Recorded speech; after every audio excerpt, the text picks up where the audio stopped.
ಆತ್ಮೀಯ ಬಂಧುಗಳೇ, ಮಹಾಭಾರತ ಭೀಷ್ಮ ಪರ್ವ. ಇದರಿಂದ ರಾಜ ಯುಧಿಷ್ಠಿರ ಭೀಷ್ಮ, ದ್ರೋಣ, ಕೃಪಾ ಮತ್ತು ಶಾಲ್ಯನ ಹತ್ರ ಹೋಗಿ ಅವರಿಗೆ ನಮಸ್ಕಾರ ಮಾಡಿ ಯುದ್ಧ ಮಾಡೋದಕ್ಕೆ ಆಜ್ಞೆ ಮತ್ತು ಆಶೀರ್ವಾದವನ್ನು ಕೂಡ ಪಡೆಯೋದು, ಈ ವಿಷಯದ ಬಗ್ಗೆ ನಾವು ತಿಳ್ಕೊಳ್ತಾ ಇದ್ವಿ.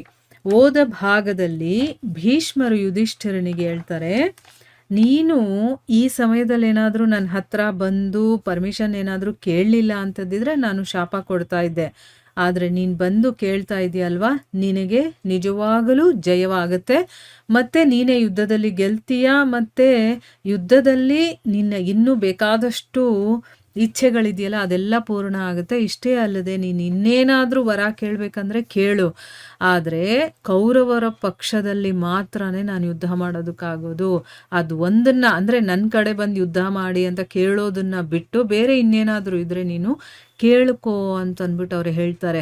ಅಂದರೆ ಈ ಅರ್ಥ ಅನ್ನೋದಿದೆಯಲ್ಲ, ಆ ಅರ್ಥದಿಂದ ನನ್ನನ್ನು ಬಂಧಿಸ್ಬಿಟ್ಟಿದ್ದಾರೆ ಕೌರವರು. ಅದಕ್ಕೋಸ್ಕರ ನಾನೀಗ ಈ ರೀತಿ ಮಾತಾಡ್ತಾ ಇದ್ದೀನಿ. ಅದಕ್ಕೋಸ್ಕರ ನನ್ನ ಕಡೆಯಿಂದ ಯುದ್ಧ ಮಾಡಿ ಅನ್ನೋದನ್ನು ಬಿಟ್ಟು ಬೇರೆ ಇನ್ನೇನಾದರೂ ಕೇಳೋದಿದ್ರೆ ಕೇಳು ಅಂತ ಯುಧಿಷ್ಠಿರನಿಗೆ ಕೇಳಿದಾಗ ಯುಧಿಷ್ಠಿರ ಹೇಳ್ತಾನೆ, ತಾತ, ನಿಮ್ಮನ್ನು ಯಾರೂ ಗೆಲ್ಲೋದಕ್ಕಾಗೋದಿಲ್ಲ. ಅದಕ್ಕೋಸ್ಕರನೇ ನೀವೇನಾದರೂ ನಮ್ಮ ಒಳಿತನ್ನು ಬಯಸೋದೇ ಆದರೆ, ನಮಗೆ ಒಳ್ಳೇದಾಗಬೇಕು ಅಂತ ನೀವೇನಾದರೂ ಇಷ್ಟಪಡೋದೇ ಆದರೆ ನಿಮ್ಮನ್ನು ನಾವು ಯುದ್ಧದಲ್ಲಿ ಹೇಗೆ ಗೆಲ್ಲಬಹುದು ಅನ್ನೋದನ್ನು ಹೇಳಿ.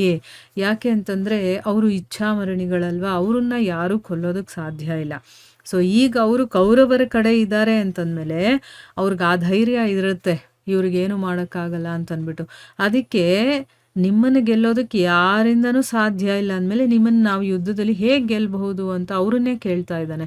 ಅದಕ್ಕೆ ಭೀಷ್ಮರು ಹೇಳ್ತಾರೆ, ಕುಂತಿ ನಂದನನೇ, ಯುದ್ಧ ಭೂಮಿಯಲ್ಲಿ ಯುದ್ಧ ಮಾಡುವಂಥ ಸಮಯದಲ್ಲಿ ನನ್ನನ್ನು ಗೆಲ್ಲುವಂಥವ್ರು ಯಾರೂ ಇಲ್ಲ. ಬೇರೆ ಪುರುಷರು ಯಾಕೆ, ಸ್ವಯಂ ಇಂದ್ರನಿಗೂ ಕೂಡ ಆ ಶಕ್ತಿ ಇಲ್ಲ. ಯಾಕೆ, ಅವ್ರ ಇಚ್ಛಾಮರಣಿ ಅಲ್ವಾ, ಅದಕ್ಕೋಸ್ಕರ. ಇಷ್ಟೇ ಅಲ್ಲದೆ ನನ್ನ ಮೃತ್ಯುವಿನ ನಿಶ್ಚಯ ಸಮಯ ಅನ್ನೋದಿಲ್ಲ. ಈಗ ನಾವು ಇಂಥ ಒಂದು ಸಮಯದಲ್ಲಿ, ಇಂಥ ಒಂದು ಗಳಿಗೆಯಲ್ಲಿ ನಾವು ಸಾಯ್ತೀವಿ ಅನ್ನೋದನ್ನ ಫಸ್ಟೇ ಬರೆದಿಟ್ಬಿಡುತ್ತಾನೆ ಭಗವಂತ. ಆದರೆ ಇವರು ಇಚ್ಛಾಮರಣಿ ಆಗಿರೋದ್ರಿಂದ ಅವರನ್ನ ಯಾರು ಕೊಲ್ಲೋದಕ್ಕೂ ಆಗೋದಿಲ್ಲ. ಅವರ ಮೃತ್ಯು ಯಾವ ಸಮಯದಲ್ಲಿದೆ ಅಂತ ಯಾರಿಗೂ ಗೊತ್ತಿಲ್ಲ. ಅದಕ್ಕೋಸ್ಕರ ನೀನು ಇನ್ಯಾವುದಾದ್ರೂ ಸಮಯದಲ್ಲಿ ನನ್ನನ್ನು ಭೇಟಿಯಾಗು, ಆಗ ನಾನು ನಿನಗೆ ತಿಳಿಸ್ತೀನಿ ಅಂತ. ಈಗ ನನಗೆ ಹೇಳೋಕ್ಕಾಗಲ್ಲ, ಅದು ನೀನು ಇನ್ಯಾವಾಗಲಾದರೂ ಬಂದು ಭೇಟಿಯಾಗು ಅಂತ ಅಂದ್ಬಿಟ್ಟು ಅವ್ರಿಗೆ ಹೇಳ್ತಾರೆ. ಆಗ ಮಹಾಬಾಹುವಾದಂತಹ ಯುಧಿಷ್ಠಿರ ಏನು ಮಾಡ್ತಾನೆ, ಭೀಷ್ಮರ ಈ ಮಾತನ್ನು ತಲೆಯಲ್ಲಿ ಇಟ್ಕೊಳ್ತಾನೆ. ಅಂದರೆ ಈಗ ನಾನು ಹೇಳೋದಕ್ಕಾಗೋದಿಲ್ಲ, ಮುಂದೆ ಯಾವಾಗಲಾದರೂ ನನ್ನನ್ನು ಭೇಟಿಯಾದಾಗ ಹೇಳ್ತೀನಿ ಅಂತ ಹೇಳ್ತಾರಲ್ಲ, ಅದನ್ನು ತನ್ನ ತಲೆಯಲ್ಲಿ ಇಟ್ಕೊಳ್ತಾನೆ. ಮತ್ತು ಅವರಿಗೆ ಪ್ರಣಾಮಗಳನ್ನು ಮಾಡಿ ಆಚಾರ್ಯ ದ್ರೋಣರ ರಥದ ಕಡೆ ಅವನು ಹೋಗ್ತಾನೆ. ಆಚಾರ್ಯರಿಗೆ ನಮಸ್ಕಾರ ಮಾಡಿ ಅವರಿಗೆ ಪ್ರದಕ್ಷಿಣೆ ಮಾಡಿ ಆಮೇಲೆ ತನ್ನ ಕಲ್ಯಾಣಕ್ಕೋಸ್ಕರ ಹೇಳ್ತಾನೆ, ನನಗೆ ಒಳ್ಳೇದಾಗಬೇಕು ಅನ್ನೋದಕ್ಕೋಸ್ಕರ ಅವ್ರ ಹತ್ರ ಈಗ ಮಾತಾಡ್ತಾನೆ. ಏನು ಹೇಳ್ತಾನೆ, ಭಗವಂತ, ನಾನು ನಿಮ್ಮ ಜೊತೆ ಯುದ್ಧ ಮಾಡಬೇಕಾಗಿರುವಂಥ ಒಂದು ಪ್ರಸಂಗ ಬಂದಿದೆ, ಅದಕ್ಕೋಸ್ಕರ ನಾನು ನಿಮ್ಮ ಆಜ್ಞೆಯನ್ನು ಕೇಳ್ತಾ ಇದ್ದೀನಿ. ಯಾಕೆ ಅಂತಂದರೆ ಇದರಿಂದ ನನಗೆ ಯಾವ ಪಾಪ ಕೂಡ ತಗಲ್ದೇ ಇರಲಿ ಅಂತಂದ್ಬಿಟ್ಟು ಹಿರಿಯರಿಗೆ, ಗುರುಗಳಿಗೆ ನಾನು ಕೇಳಬೇಕಾಗಿರುವಂಥದ್ದು ನನ್ನ ಧರ್ಮ ಅಲ್ವಾ, ಅದಕ್ಕೋಸ್ಕರ ನಾನು ನಿಮ್ಮನ್ನು ಕೇಳ್ಕೊಳ್ತಾ ಇದ್ದೀನಿ. ನೀವು ಇದನ್ನು ಹೇಳುವಂಥ ಕೃಪೆ ಮಾಡಿ ನಾನು ಶತ್ರುಗಳನ್ನು ಯಾವ ರೀತಿ ಗೆಲ್ಲಬಹುದು ಅಂತ ಅದನ್ನು ಕೂಡ ನೀವು ಹೇಳಿ ನನಗೆ ಅಂತಂದ್ಬಿಟ್ಟು ದ್ರೋಣಾಚಾರ್ಯರು, ಯಾಕಂದರೆ ಗುರುಗಳಲ್ವ ಅವರು, ನನಗೆ ಈಗ ಮಾರ್ಗದರ್ಶನದ ಅವಶ್ಯಕತೆ ಇದೆ, ನೀವು ಹೇಳಿ ಅಂತಂದ್ಬಿಟ್ಟು ಕೇಳ್ಕೊಳ್ತಾನೆ.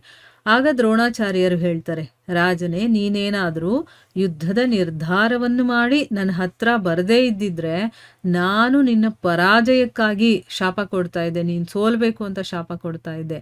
ಆದರೆ ನಿನ್ನ ಈ ಗೌರವದಿಂದ ನಾನು ಪ್ರಸನ್ನನಾಗಿದ್ದೀನಿ. ಈಗ ನೀನು ನನಗೆ ಇಂಪಾರ್ಟೆನ್ಸ್ ಕೊಟ್ಟು ನನ್ನ ಹತ್ರ ನೀನು ಪರ್ಮಿಷನ್ ತೊಗೊಳೋದಕ್ಕೆ ಬಂದಿದೆಯಲ್ಲ, ನನಗೆ ನೀನು ಗೌರವ ಕೊಡ್ತಾ ಇದೆಯಲ್ಲ, ಅದಕ್ಕೋಸ್ಕರ ನನಗೆ ತುಂಬ ಸಂತೋಷ ಆಗಿದೆ. ನೀನು ಯುದ್ಧ ಮಾಡು, ನಿನಗೆ ಜಯವಾಗತ್ತೆ, ನಾನು ನಿನ್ನ ಇಚ್ಛೆಯನ್ನು ಪೂರ್ಣಗೊಳಿಸ್ತೀನಿ ಅಂತಂದ್ಬಿಟ್ಟು ಇಲ್ಲಿ ಗುರುಗಳು ಹೇಳ್ತಾ ಇದ್ದಾರೆ.